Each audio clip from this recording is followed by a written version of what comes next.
and the forces came out of the ether to correct him. Bobby Kennedy threw a team of prosecutors at a target, and the forces corrected him too. Pay no attention to those distant echoes. Colosio is not a name that matters here. That was in Mexico, and he wasn't even president yet. Besides, what matters here is whether we get a downtown ballpark. Everyone who owns a newspaper wants one. What is this clanging from the voters? At least, thank God, we have the military. They're here to remind us that all of the bad guys who put on similar uniforms and speak with foreign accents and attack our cities in force can be defeated by our guys in well-coordinated, precise actions.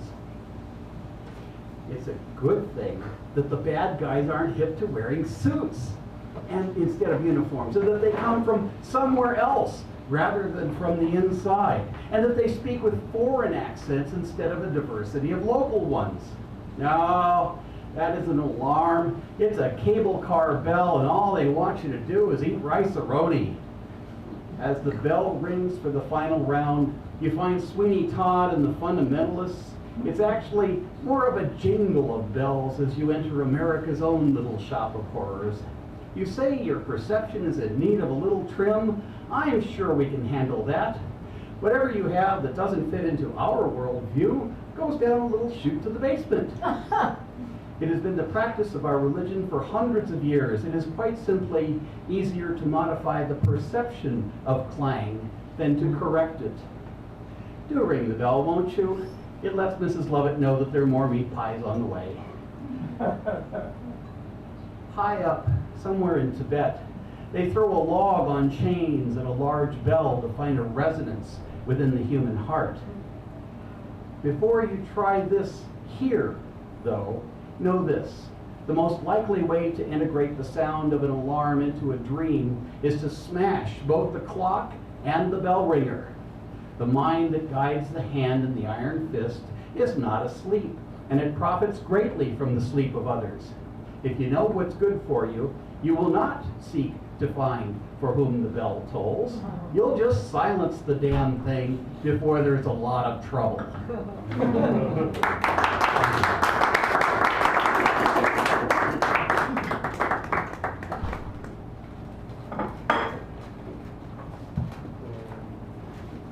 Thank you very much, Martin. Okay, and our next poet, we have two very talented poets named Karen, but this first poet will be Karen Huff. Oh, yes, right.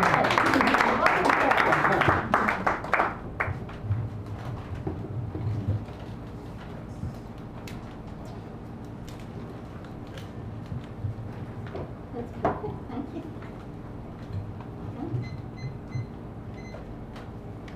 This is from last winter.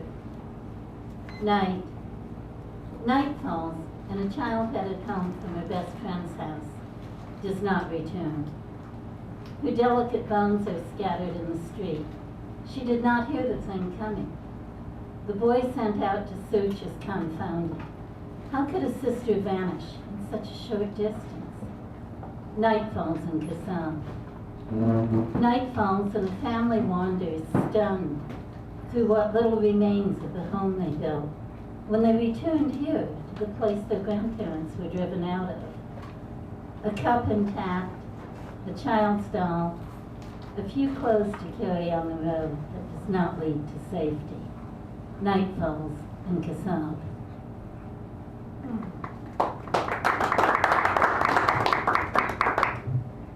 And unfortunately, this one was from last week. It's called Unanswered. What deranged maniac, high on digitalis soup and sucking his mother's blood, decided he had some right to draw imaginary lines on the heaving breast of the earth, then was crazy enough to believe they meant something?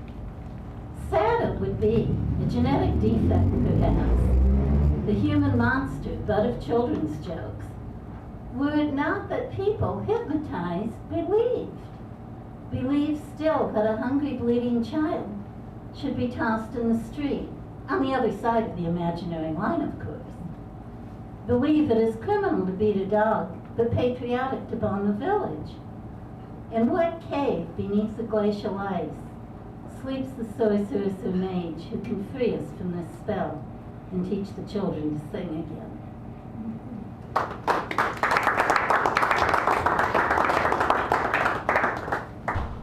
Yeah, look at it go, it drops the shit all over the floor.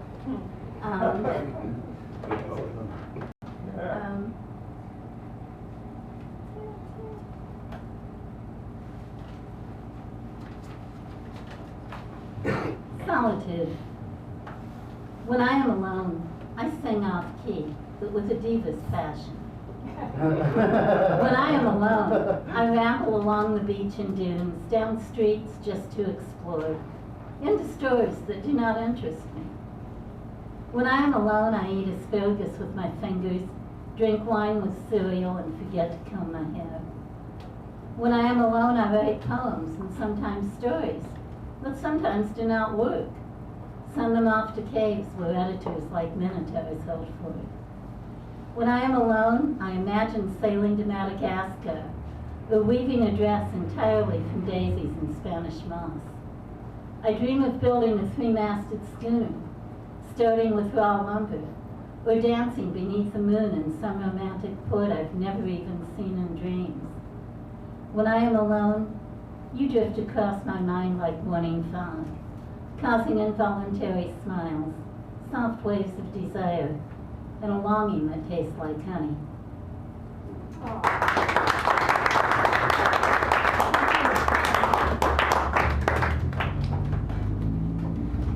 Karen. Okay, next up we have, I'm not sure if he's been here before, but Stephen T. Licardi. This is the first time here? All right, this is the first time. Let's give him a real sacred round of applause.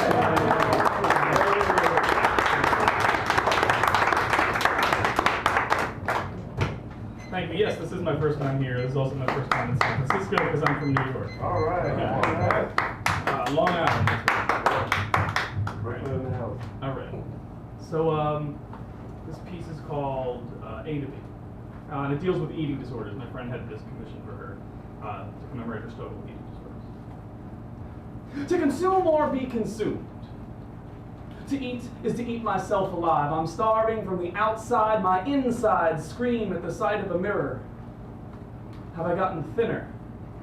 I shouldn't get my hopes up. I see only flaws where life draws pictures on my skin. They read, "You're dying." I want to feel confident, not like a beehive loaded with a billion stings that hides a queen I can't seem to find because my bones imprison me. I'm hungry. No, I'm fucking fat. I'm a beached whale, but beached whales drown when the tide comes in, or from dehydration, or suffocate beneath the weight of their own bodies. My hair has started falling out. I've stopped menstruating. I pass up my last meal just to avoid the frustration. I had my first heart attack at 23. Maybe it was trying to tell me something, but I couldn't hear it over the sound of the media industry constantly glorifying the human body. What's my favorite food? Anxiety, because it's the only thing I seem to eat. I can't focus on my income. I'm too focused on my intake. Calorie counting down my days, chips, salad, meat, cake, a buffet filled with mistakes. I regret the last thing I ate. I do cardio at the gym, burning for hours, but I'm just running from the ash this phoenix has devoured. My mind is a vulture, circling the carrion, heaped atop a soul that my life has abandoned. I can't win. I know the skin God has given me is not a dungeon I should feel punished in, but a vehicle to take me from A to B. Not anorexia or bulimia, but anomaly to beauty. Still, I can't see what most see. The faces on the TV tell me I need to be a certain weight I can't achieve. In magazines and movie screens, I'm binging on broken dreams, only to regurgitate all the things I can't be. We are force-fed ideals that are impossible to swallow. I tried to be what I thought was sexy, but it only left me bereft and hollow. An empty stomach is the same as an empty heart. You can't consume yourself because you'll starve. Thank you. All right.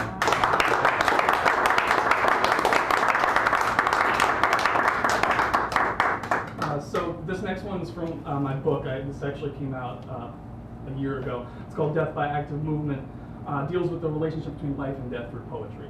So this piece is called, I'm going to probably butcher it, but it's Vasudhaiva Kutumbakam, which is a Sanskrit term which means the world is one great family. You nor I are neither strangers, so don't kill me when the time comes to. This silly world is filled with danger, so promise me, and I won't kill you. This home is thatched with live grenades, and we pick our teeth with the pins. The walls are made from loaded guns. The rooms are furnished with ticking bombs. It's all held together with our blood, and all of us has AIDS. We each have got our fears that we squeeze like triggers and detonators, but when we each eat and breathe and chase our dreams, we pray and sleep and die together. Thank you. There's a video for this on YouTube. It's also on my website, which is thesvenbo.com. That's THESVENBO.com. I have cards too if people are interested. And this one's called We Often Cross the Lines We Draw. He was his own butcher. He used to section himself off by cut, his worth determined by the delicateness of his slices. He was a pig for the slaughter, but everybody knew him as a dog. He was his own best friend because only he knew his secrets. The diagonal lines that marked his thighs, highways to heartache, runways for the planes that never landed, carrying all his pain. They crashed in the sea of tears he shed sometimes. There were no survivors. He dictates the blade with a scalpel's precision, his surgeon's keen eyes trained to distinguish vein from artery. His artistry is incomplete, made of misplaced media, his skin, a canvas on which the paint is spilled from within, but there's only one hue. When the work is finished, he calls it regret. And yet, the heat released when the epidermis is cleaved like cleavers falling in his mind to tenderize his peace is addicting. He finds relief in the release of adrenaline. The power when his fear is eased gives him a false sense of control. But when he runs out of room on his thighs, he moves to wrist. Harder to hide, but he can't resist, so he cuts, drags the razor or scissor or anything in reach across the space between his hand and elbow. No one will know. He'll keep it up his sleeve, the same one he wears his heart on until the blood seeps through to the surface like his pain. Derelicts strewn among the wreckage, but pain always sends search parties, searching for survivors across infinite square miles that these new highways cannot stretch to reach his happiness. Set aside your cutlery, my friend. We'll preserve what's left without pouring salt into your wounds by butcher's hook or crook. We're going to get through this. And when we're fixed, the person you are will hang the person you were from it, and the scars will not haunt you like ghosts, but watch over you like angels. Thank you so much.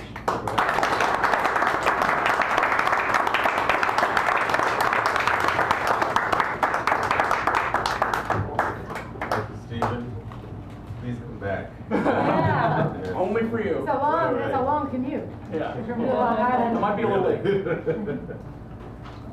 All right. Our next poet is one of our resident wordsmiths, Jack Melander. Is next. Bring him in.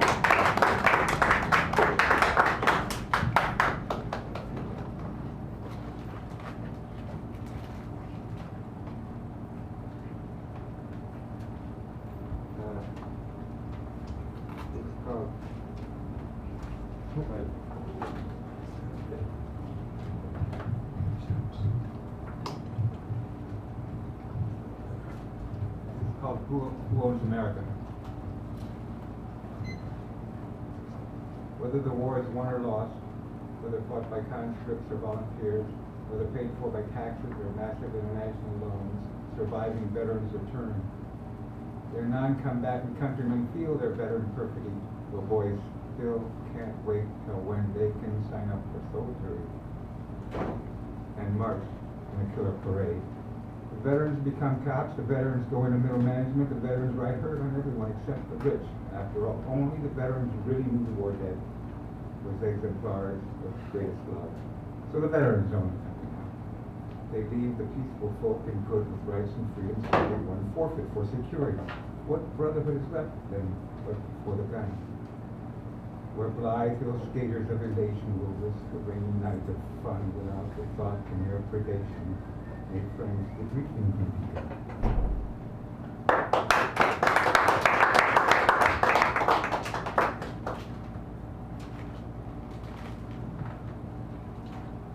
called Cold Warriors on Terror.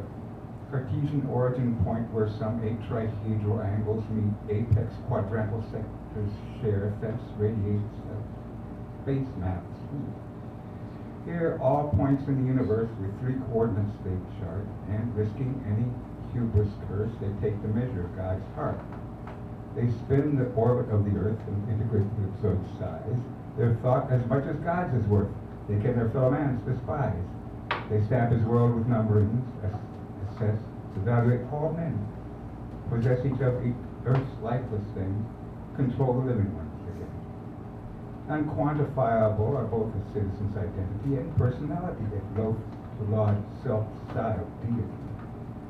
While they're intrinsic also to the happiness he dreamed of, was his right forever to pursue that dream they cannot let come.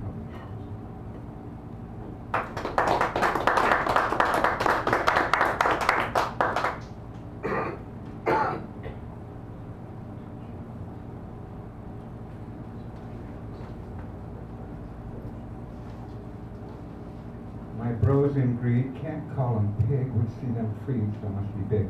My bros, the pros of either wear, the hard or soft, wolves in my care. Whatever they can do is good to sate their whimsical voracity. Whose folks said make or ever should, our test for justice, mere capacity. If only I my freighter's lupus, cold minds to hearts could once more splice, round friendship's hearth again would group us in unsequestered paradise. In some young athletes, wild elation, endorphins, powerful sensation is warped through pride until at length they use for inward gifts of strength. Their victims into mind's pursuits, once driven, tap at desperate gift, till vanity's now in cahoots with wealth. Soon mended is the rift between them and the bully, who they furnish guns with handled pearl to help them wreak their vengeance new, whose fronts expanded to the world.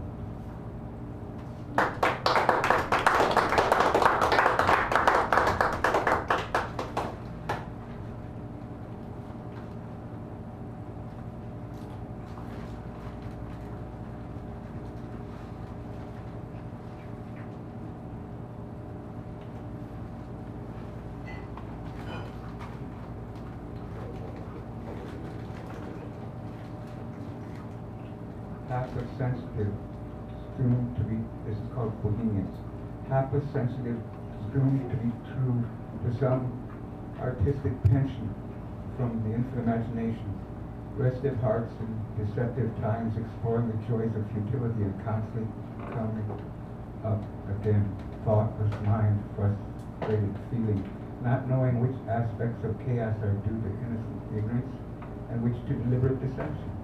So needing to constantly revise, reinterpret, pencils ever capped with replacement erasers. Thus watchful awareness is tinged with headlong headiness of riding a borderland between immense eternal currents like a parasailor coursing at once on liquid and fluid sea.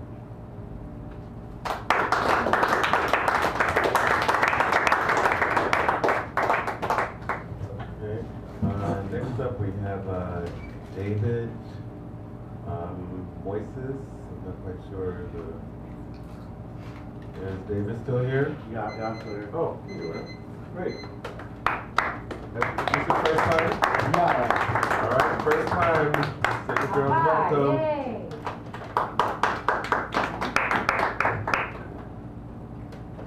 The microphone's over here.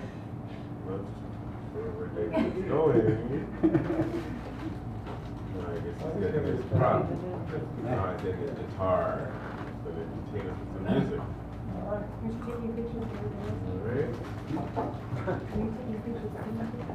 Should play a song.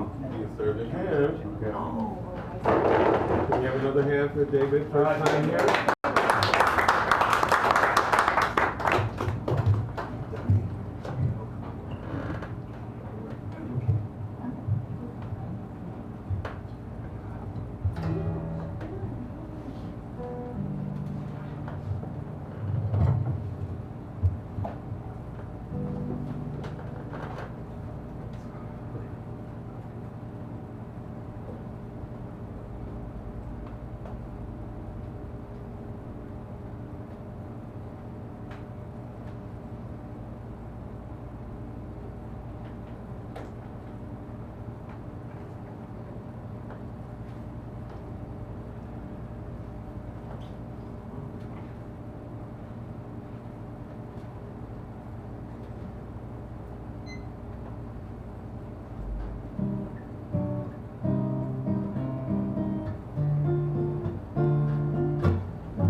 One of them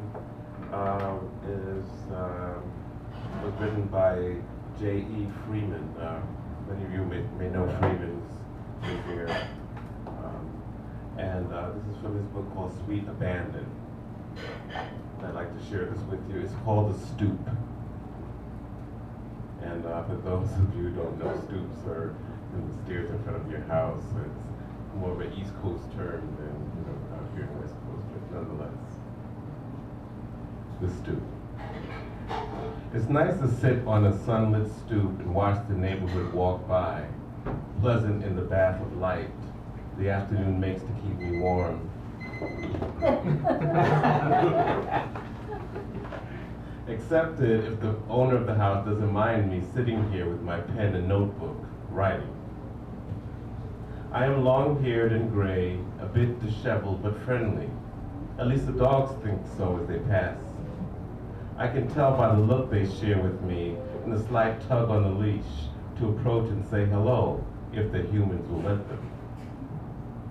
Even they smile at me, some of them, the humans. The dogs like me, so why not? I'm just a vagabond on the stoop in the sun. I smoke some tobacco if I have it.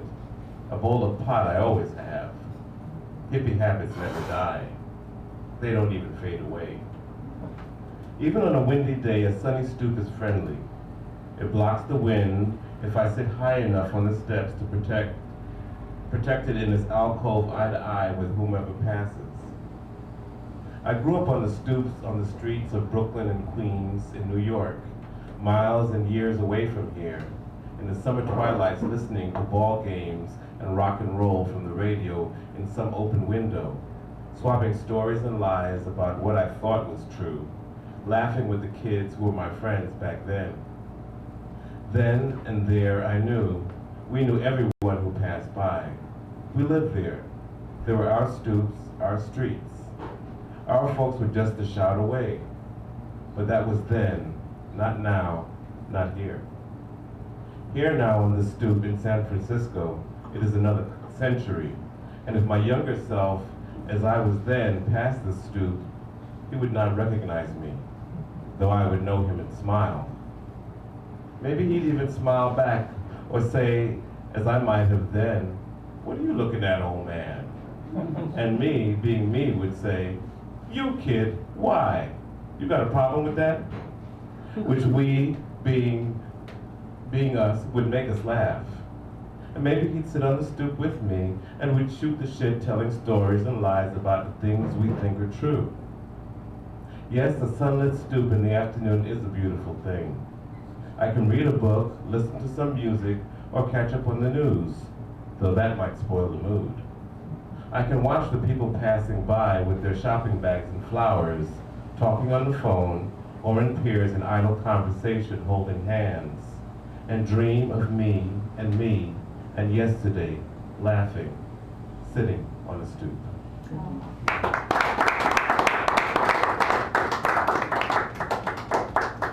And one of my own, my summer poem, it's another New York poem.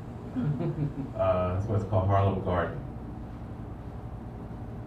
The world and time much too quickly flew by as my Afrocentric friend and I sat chatting in a garden in Harlem. Surrounded by bloom and urban gloom, we spoke of fresh flowers, dried lovers, and future flights, of outsiders moving to Sugar Hill, stealing stars from the black night. The salsa parties lasting long past first sight of light. We weave stories of straw baskets and petty crime, kente cloth and dogs, stray cats of 9 lives, as summer, time much too quickly flew by, when my friend of African style and I sat chatting in a garden in Harlem, where fresh mustard greens, old deferred dreams and more were spliced with new couples, mixed, gay, white or pro, plus ongoing trouble with the neighbor next door. We talked about the history, a culturally rich stew, from Apollo to either river or bridge, though the fate of jazz is a mystery. in a haven for blacks and blues. Harlem remains an ever-changing place to live. From the Bronx's edge across Morningside to Central Park's ridge. So much left to see, but much less than enough time for me to barely say goodbye before the world and time much too quickly flew by, while my friend who leans to the African side and I sat chatting in a garden in Harlem. Thank you.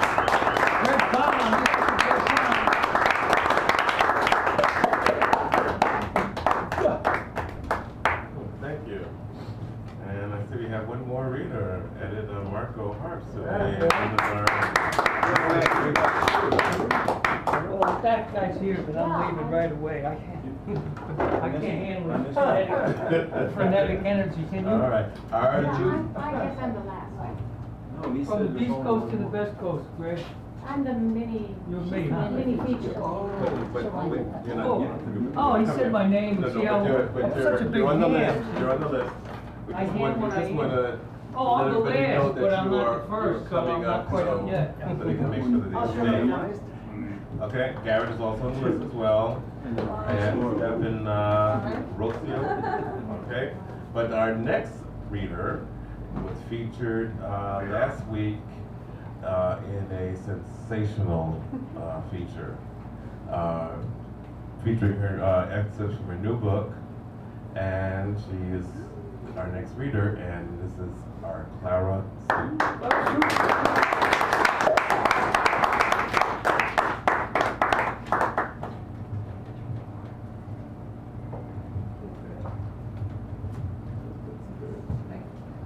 I'm just going to read one poem. It's a love poem written in the home of a Sistina. It's titled Sweet Monday. Each day should be as sweet as Monday. To think of my love and write a verse with a kiss, and I can tell all is not sad when the heart is glad. Are you glad, sweet Monday? Can you not be made sad? If I come up with a bad verse, pray do not tell, and I shall bribe you with a kiss. But there is such a thing as a sour kiss, when my love is grumpy instead of glad. And if you wonder how anyone can tell, visit him on Friday instead of Monday, and he'll show you a crumpled verse full of tears and sighs. Ah, sad. Days without love are sad, as are days without a kiss. But a poet who sells his soul for a verse shall never be glad, and doesn't deserve a sweet Monday as far as I can tell. And who can tell that my wild, crazy lover is sad, waiting for his sweet Monday, pining for the kiss, and when Monday comes his world turns glad, writes a triolet for verse.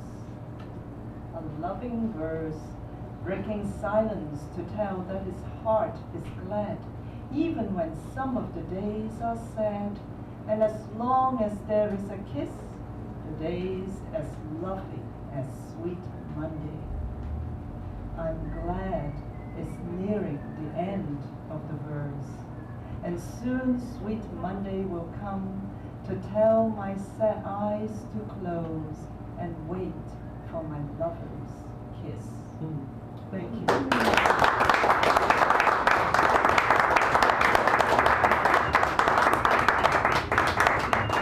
Thank you, Clara. And that's from your book, First to Escape. First to Escape. Thank you. Great.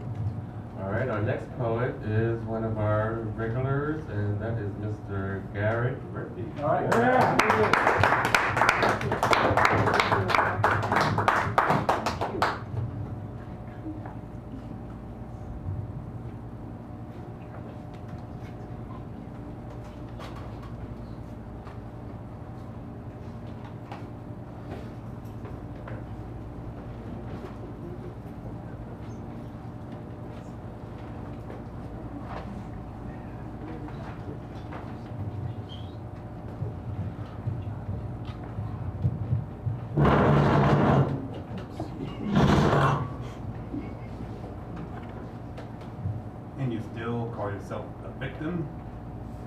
It is true that it is that you and yours have suffered in ways that no sane person would wish, and a fraction of which none should ever have to endure. And of course you want folks to remember so as not to repeat. An essential safeguard it is against all forms of bigotry, and none would convict you of opposing one's oppressors, just for learning too much from them and emulating them to boot. Murdering children you do, yet you still call yourself a victim.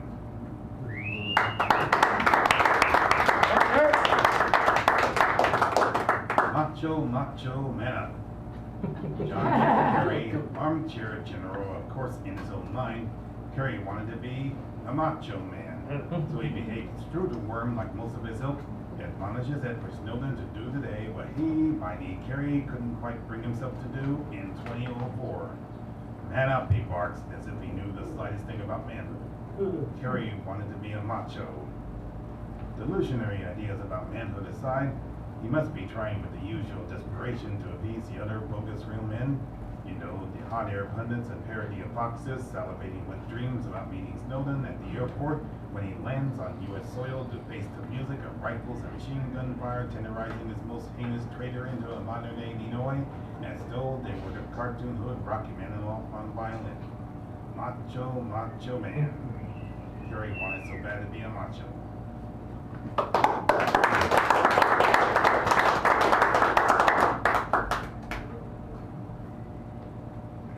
The Tea Party's lame deconstruction of two types of help in one false move. The help. We need somebody. The help. Not just anybody. The help. You know we need someone to get it to the heads of Michelle and Barack that their places here as one of the help. Not as the first couple, the first lady and the president.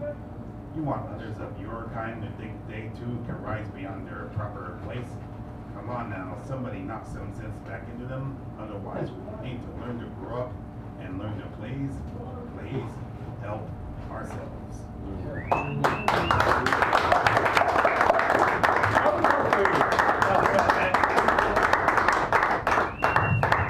Good job, Garrett.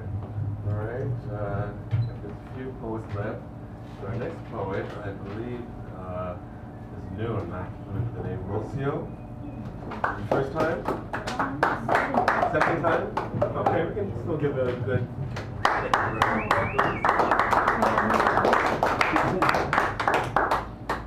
This poem was actually written by my friend Brianna, who's a harper. She wrote Love to the Harp. The voice of love still, a gentle touch, fingers singing the harp into silence. I am calling her voice to life, where we are each other's heart of grace, as the sounds are moving language to a sacred place. Thank you. And, this is a poem I wrote. It's called I Survived High School. None of my friends had a car. We walked home 2 miles from a school dance. Danny never asked me to dance. I flunked geometry twice. My creative writing teacher liked my sonnet written to 9 stars. I wanted my poetry to be blue topaz embedded in velvet case of gold, tremulous beatings of powerful wings. All I could hope was one day I could hold verses in my heart to cry with, laugh. He published my poems in a magazine called Impulse. Match lighted, spark impulse to write. So much like my impulsive life. He said his favorite colors were Easter colors. In my mind's eye, I see bright yellow sunshine, child finding pastel sky blue Easter egg under green shrub, placing blue egg into a white Easter basket. And thank you. And this last poem is from our high school magazine, Impulse, and you know, it's no longer read anywhere, so I thought I would read it for you. It's called Music. Listen to the radio, getting down to all the sounds. All of us together, again, just hanging around. Everyone starts to singing, some good, others just fair. But everyone has a good time, and everybody's there. Some of us are dancing and others keeping time. No one says anything, no one has the time. Some of us are feeling good, others feeling fine. Some of us are feeling sad, while others just drink wine. Some sit also quietly, others rocking out. A song playing silently, then he begins to shout. Then on comes a funky song, like you ought to be having fun. And everyone begins to sing under the shining sun. Then on comes a love theme, and you can see the hurt in their eyes. Some sit crying silently, while others quietly die. Hey, here comes Enjoy Yourself. Now listen to this song. Are you feeling better? Well, you'll always get along. Because like this song says, we haven't got time for the pain. We'll get along somehow. Just how, we can't explain. By Denise Down. Thank you.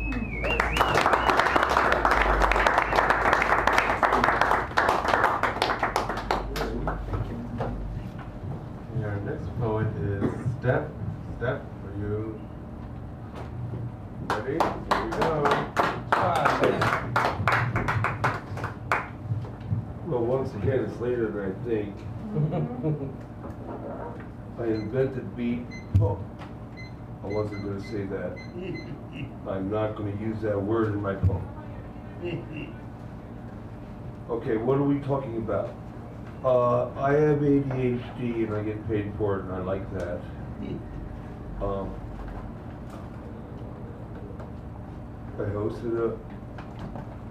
I started a open mic in Fort Collins, Colorado, about 93, 4, and I hosted an open mic at a homeless shelter for 3 years in Keene, New Hampshire. I'm now arbitrarily selected as a YouTube host. I really hate the job. I really hate everything I do. You know? My guru committed suicide, so it's kind of, you know, to feel my way around exactly the new lifestyle I want to invent. With the information age dawning and creeping around us, insidious, infestating, impetuous, infatuated, indomitable, inimitable, indestructible, coming at you like a fire torch in the night. I'm not going to use that fucking word. But a crutch. Really? What do I have? A poem? No. This poem is not about what a lovely thing love is. This poem is about how rotten hate you have to be. How rotten hate you have to be. I don't like it. How do I go to my guru and explain that life's a little insufferable?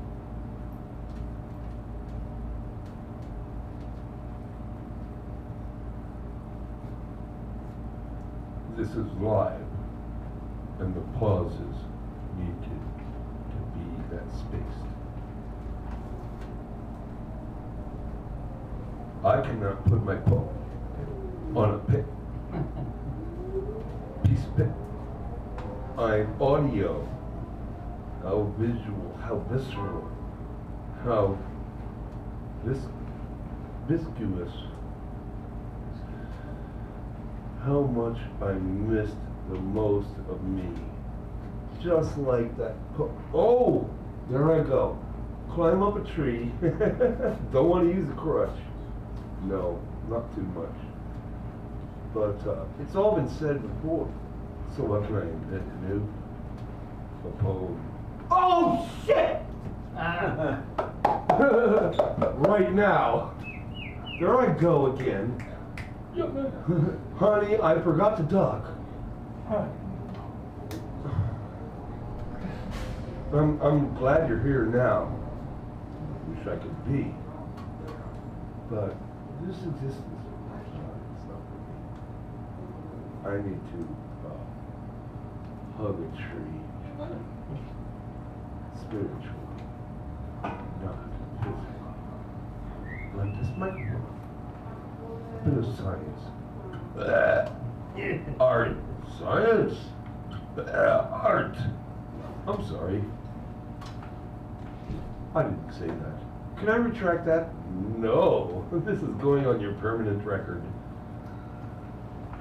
Thank you thank me for not being here while you. That's right. Like Palestine witness my lack of existence. Because do I give a fuck?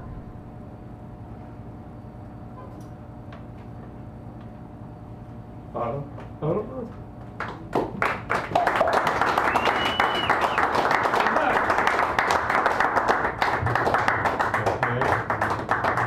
Thank you. Next up will be our mini feature of the evening. And our mini feature is the other child to carry. It's a long evening. Okay. Thank you. We've certainly heard a lot of wonderful voices tonight. Thank you all for those of you who are still sticking around. As the sun rises, children die. Surprise and horror filling their eyes. On the beach, children die. Playing as children must. In a taxi, a child dies with her grandmother. Innocent victims, targets of logistic precision. Logistic missiles fired by thieves who have taken Palestinian land and its gas and oil and expect now to take its people, take their lives, rid the stolen Palestinian land of inconvenient Palestinian lives, who fire toy rockets at their captors, fire toy rockets at those who crush them, fire toy rockets at those who kill them mercilessly for being Palestinian.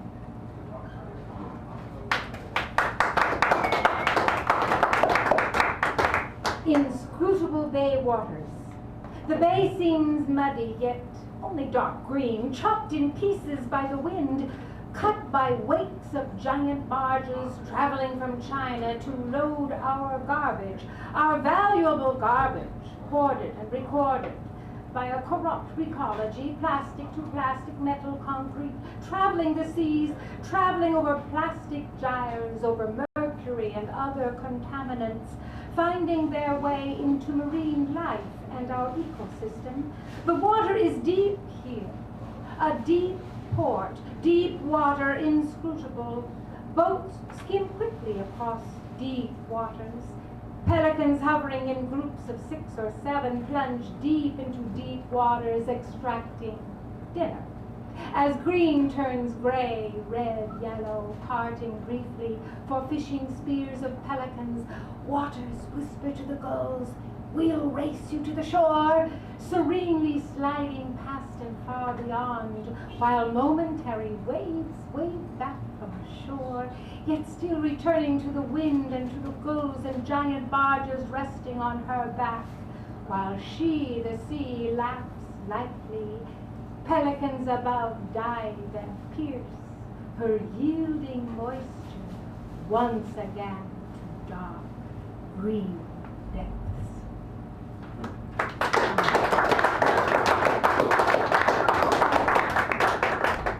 Morning is the time. Morning is the time for silent words to urge themselves into scenes of morning, asking to be part of waking day. Morning is the time for silent thoughts to beg entry through curly locks and large bright eyes into a toddler's world. Morning is the time for silent dreams to slide away from nighttime sleep into the foggy morning of a pristine day. Morning is the time for whispered secrets to be heard, unspoken fears to stand unclothed, forgetting what could never be remembered. Morning is the time for poems to walk softly through each empty street of luminescent promise into light.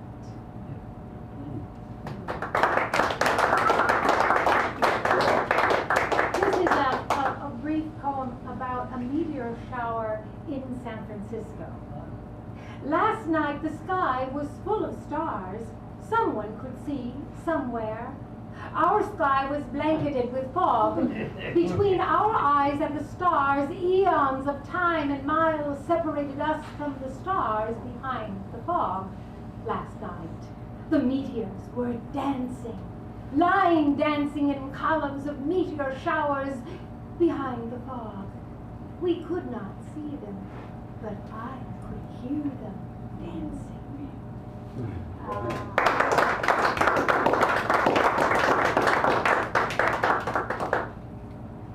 City Hall. I'll take this as another pattern. City Hall built like a cathedral to impress the people. 50 people standing on each other's shoulders might reach the dome. What if City Hall were built more like a garden, where dandelions would need to pile up 50 dandelions tall to reach a person's shoulder? Yeah. That was it. Fog wraps the bay horizon in gray and white. Ribbons slide in gentle flutter over cormorants standing guard at Alcatraz. Pelicans decorate ribbon fog in trios. A solitary feather floats across blue curtains to bear witness to celestial strife. Where are the seals, Dad?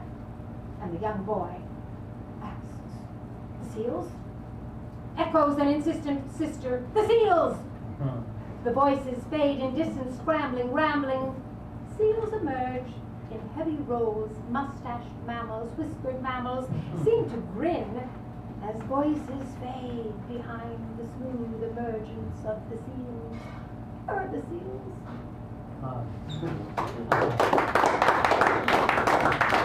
Thank you. Children wander the world.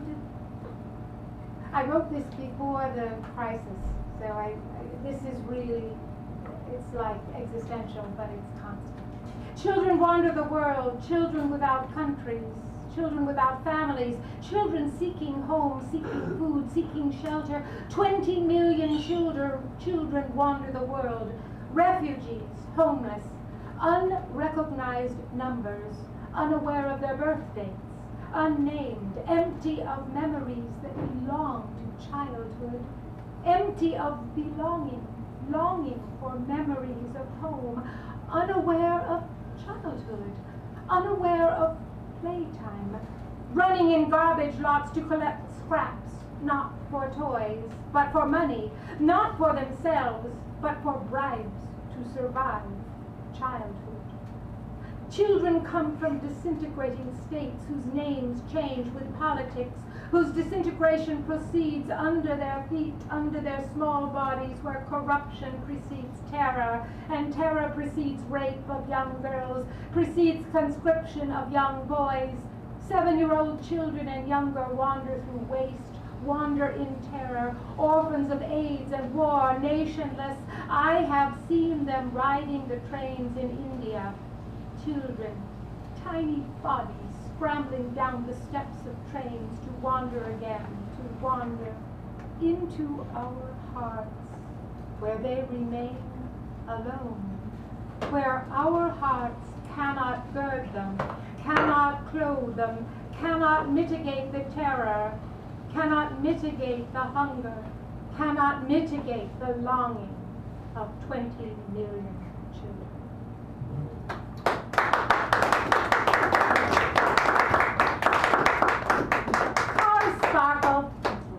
Cars sparkle from direct sun, blinding the observer. Metal blinds, glass blinds, metaphors the sun reflects, irritation. Metallic mirrors make us blind, metallic, unyielding, non-fertile, non-fecund product of earth, dying to be rust again, to be absorbed again in earth.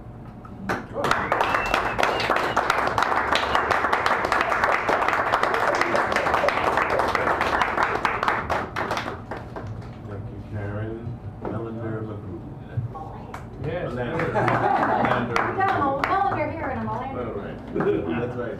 You got 2 L's over there. All right. Now, our last, saving, I don't know. Worst for last.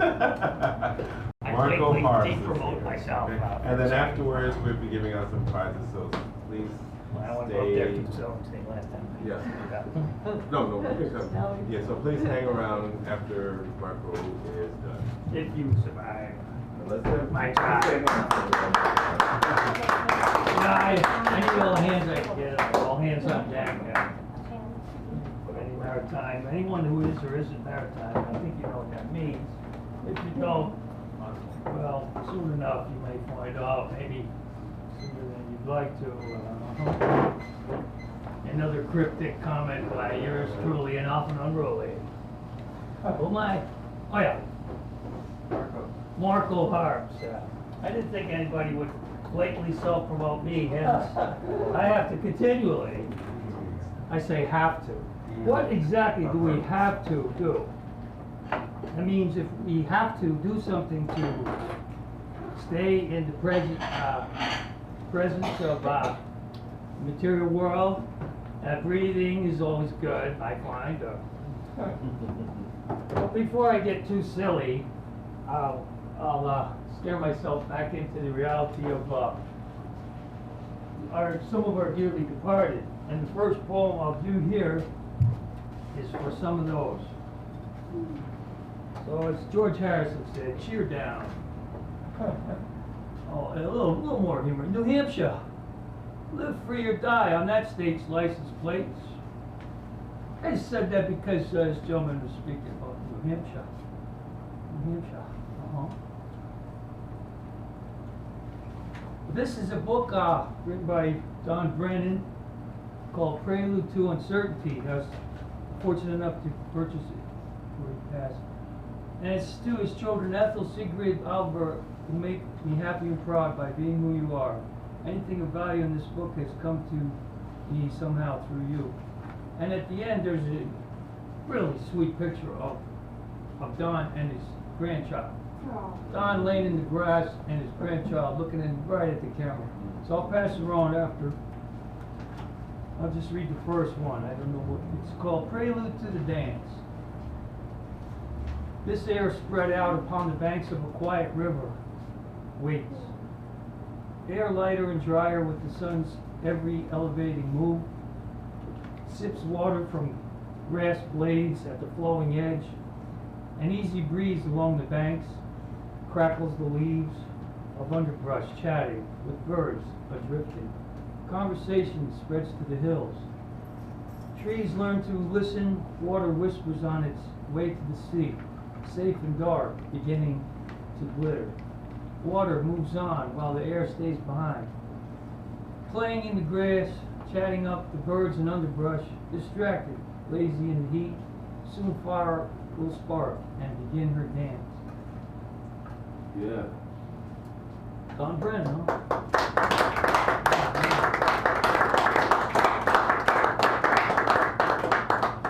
To be like the other, Dylan. Something to see, something to be. Run with me into the spray.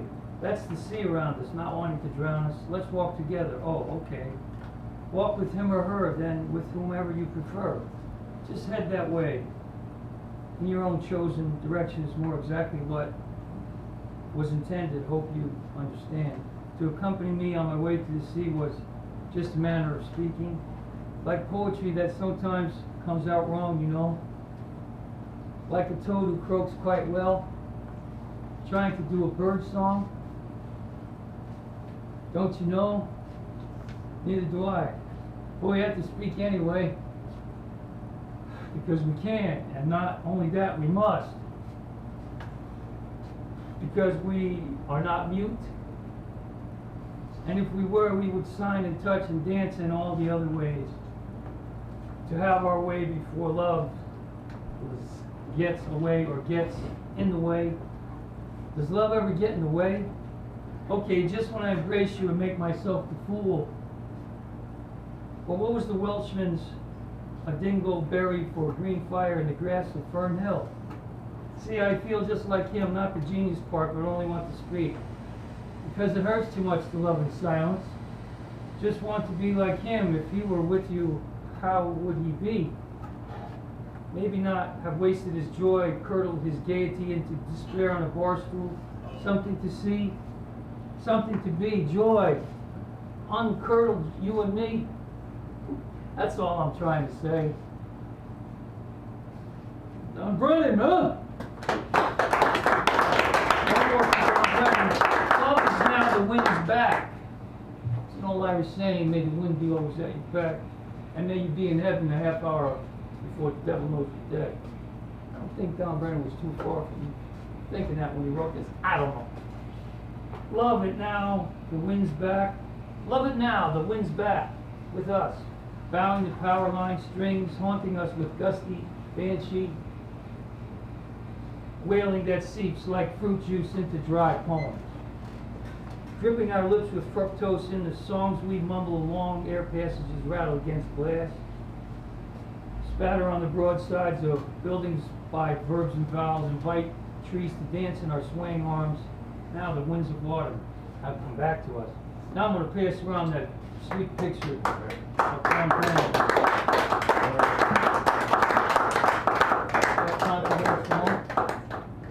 I don't have any time for one song, so if you want to hear a song, real quick, you can giggle and then Google Marco Arps last night at a little joint called Freight and Salvage. We had a harmonica convergence, and we're going to have harmonica convergence too, that vergence into the blues.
Okay,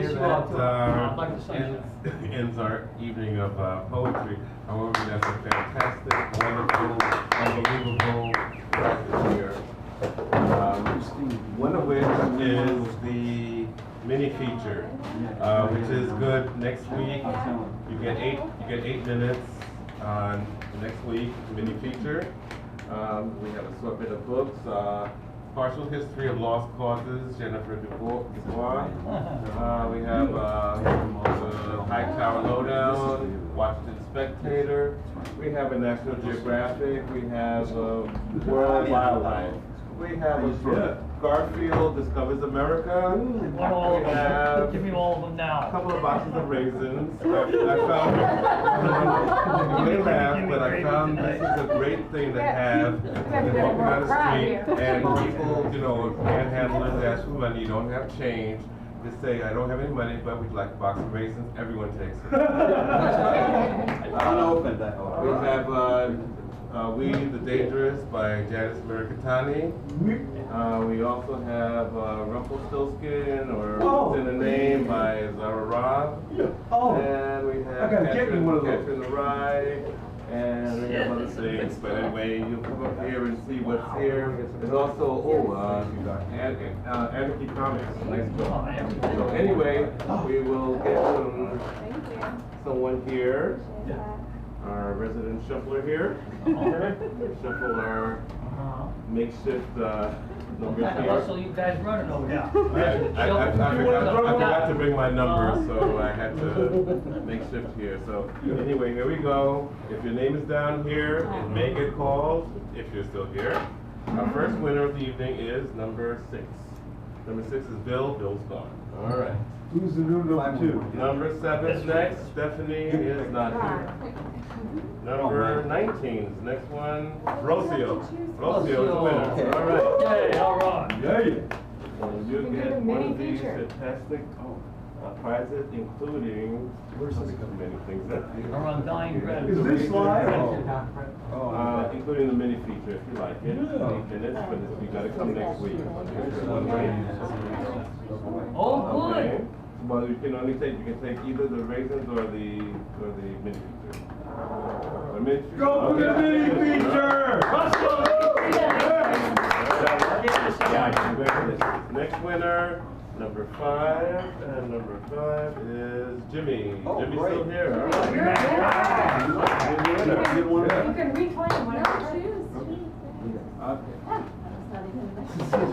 This is all right. Fantastic. All right. Yeah, this is All right, sounds good. All right. All right, next is number 18, Garrett Murphy. one of my own gift. Garrett, the winner. It's good voting. She's good. That is a very good thing. Yeah, she's one of the best in the city. She's married to Cecil,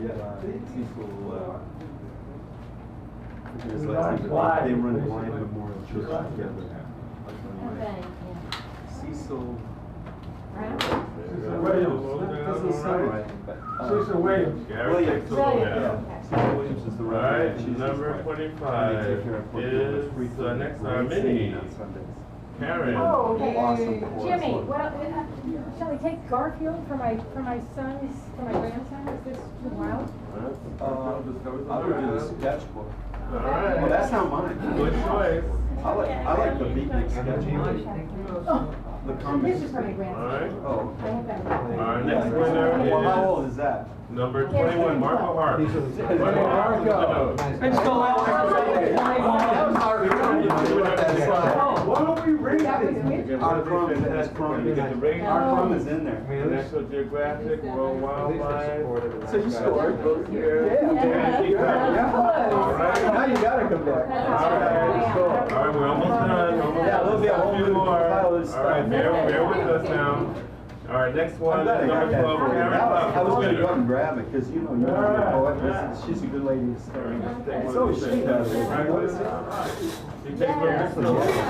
I do. All right, next number. Number 4, Jack O'Neill is gone. All right, next one, number 9. Number 9 is Martin. Lewis is gone. All right. No, it's coming. Yeah.